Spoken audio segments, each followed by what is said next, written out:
Pennsylvania, once the heart of America's steel and coal industries, is now facing a new reality of progress. Thousands of people without homes, sleeping in tents or on street corners. This is the current face of Pennsylvania, a place where grand stadiums and prestigious universities stand in stark contrast to overcrowded shelters. The homelessness crisis here isn't just a story of marginalized and suffering individuals.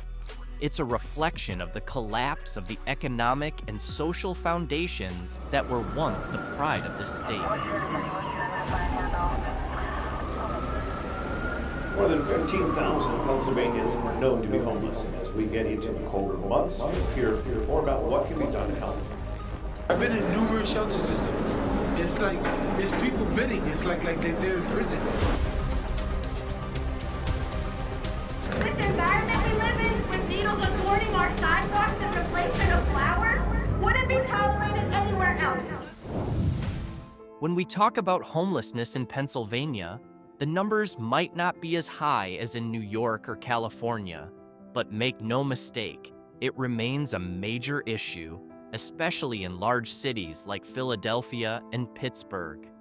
According to the latest point-in-time count from HUD, there are approximately 12,000 to 13,000 people experiencing homelessness across Pennsylvania.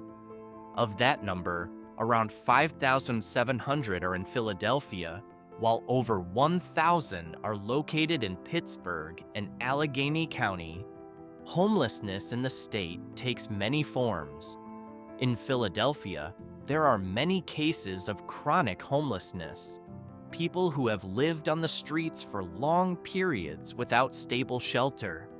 There's also a significant number of veterans experiencing homelessness, as well as families without homes, groups that often go unnoticed by the public. If you walk through parts of Philadelphia, especially around Kensington, the crisis becomes very visible. Rows of tents line the sidewalks, with many individuals struggling with opioid addiction. In Pittsburgh, homeless encampments are often found under bridges or in abandoned industrial areas. Meanwhile, in rural regions like Appalachia, homelessness is often less visible. People may live in their cars, sleep on friends' couches, or stay in dilapidated homes that are barely standing.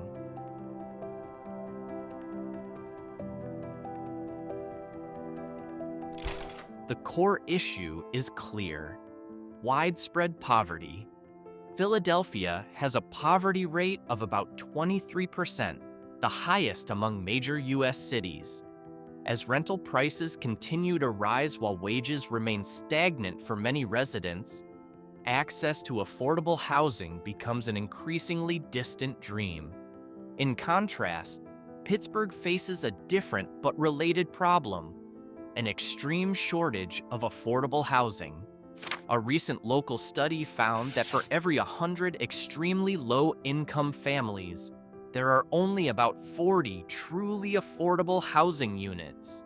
It's no surprise, then, that many families are being pushed out of the housing market altogether. Another major factor is the opioid crisis. Pennsylvania, especially the Kensington area of Philadelphia, is often referred to as ground zero for America's fentanyl epidemic. Streets are lined with tents, used needles, and people trapped in cycles of addiction. According to a 2024 report from the Pennsylvania Department of Health, more than 5,200 people died from opioid overdoses in a single year, with most cases involving fentanyl. Many of these individuals lost their jobs, their families, and eventually, their homes. There's also a historical economic root to the problem. For decades, smaller cities in Pennsylvania depended heavily on the steel and coal industries. But since the 1980s, those industries have collapsed. Former industrial towns like Johnstown or Scranton now face structural poverty. With jobs gone, wages low, and deteriorating housing, many families live paycheck to paycheck. So when a crisis hits, whether it's illness, divorce, or job loss, housing is often the first thing to go. Another factor worsening the situation is veteran homelessness and mental health. Pennsylvania has a sizable veteran population, and many struggle with post-traumatic stress disorder, PTSD, and addiction. Without proper social support, some end up living on the streets. In Philadelphia, Project Home stands out as a beacon of hope amid the growing homelessness crisis.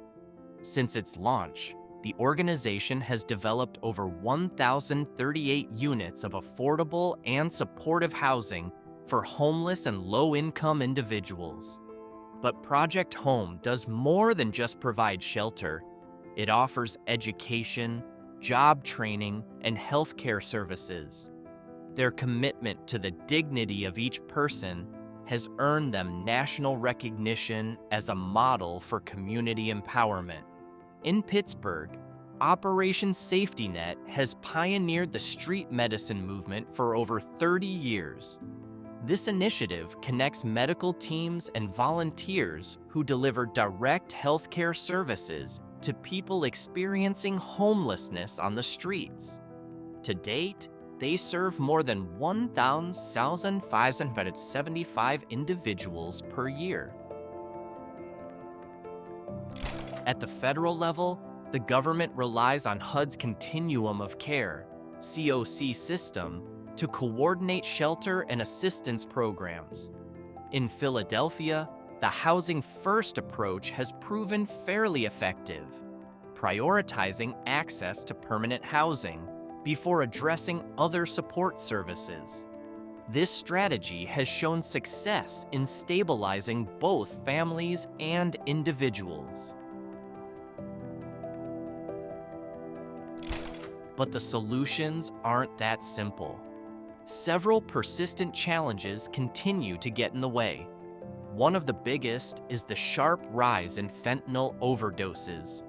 In 2024, Philadelphia recorded around 1,100 accidental overdose deaths, making it the third leading cause of death in the city after heart disease and cancer. This significantly complicates outreach efforts.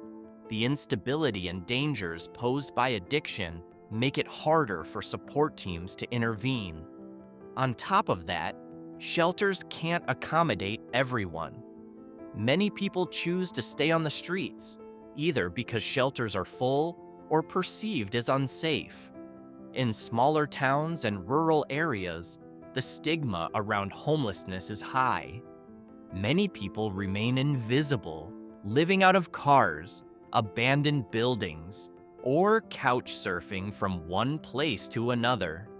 To curb the overdose crisis, naloxone, an opioid reversal drug, is now widely distributed. However, the idea of safe injection sites, SIS, remains highly controversial. Philadelphia once explored this option, but political and public resistance has stalled full implementation. Interestingly, though, an unauthorized pilot reported that Philadelphia's SIS prevented over 2,300 public injections and safely disposed of more than 1,700 used needles over the course of 2 years. Become legal to do drugs in the open air. This environment we live in, with needles adorning our sidewalks in replacement of flowers, wouldn't be tolerated anywhere else. During Donald Trump's presidency in 2017-2020, federal policies had a direct impact on Pennsylvania, especially in relation to homelessness and the opioid crisis. First, let's talk about funding. Trump proposed major budget cuts to the Department of Housing and Urban Development, HUD, the primary source of funding for shelters, subsidized housing, and the continuum of care programs. If those cuts had gone through, thousands of families in Pennsylvania could have lost their rental assistance. According to the Center on Budget and Policy Priorities, more than 125,000 low-income households in Pennsylvania relied on federal housing support at the time. In other words, a single signature in Washington could have led to overcrowded shelters in cities like Philadelphia or Pittsburgh overnight. Second, Trump's law and order rhetoric created confusion for many local governments.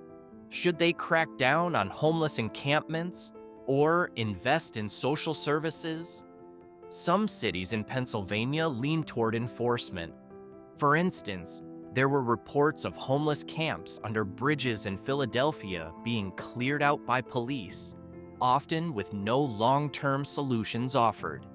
This kind of approach scattered homeless individuals, making it even harder for outreach workers and service programs to locate and assist them. Third, the opioid crisis.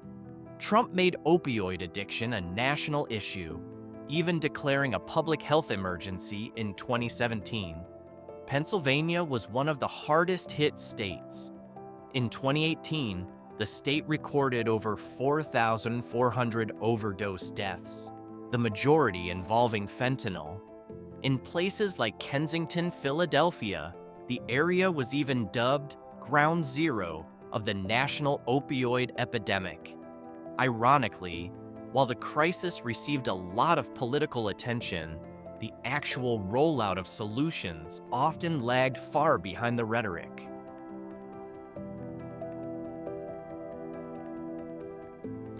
When we look at the bigger picture, the homelessness crisis in Pennsylvania didn't appear out of nowhere, nor is it some unchangeable fate. It's the result of systemic failure, collapsed industries, rampant drug addiction, and ever-rising rents. All of this has created a perfect storm that's pushed thousands onto the streets. But here's the thing. This isn't a story without solutions. The answers are there. What's lacking is the political will to act on them. Take the housing first strategy, for example. Providing people with permanent housing first, then addressing other issues later. It's proven to be both more humane and more effective. Yet, too often, governments get stuck between empathetic policy and the temptation of quick, short-term fixes like clearing out encampments. Pennsylvania has a real opportunity to choose a smarter path, expanding affordable housing in major cities like Philadelphia and Pittsburgh, while also massively investing in addiction recovery programs and mental health services. For rural areas like Appalachia, which face a different set of challenges, we need a tailored, locally driven approach. And just as importantly, federal funding shouldn't continue being poured into temporary shelters alone. What's truly needed is serious investment in permanent housing, support services, and sustainable support networks that help people not just survive, but rebuild their lives.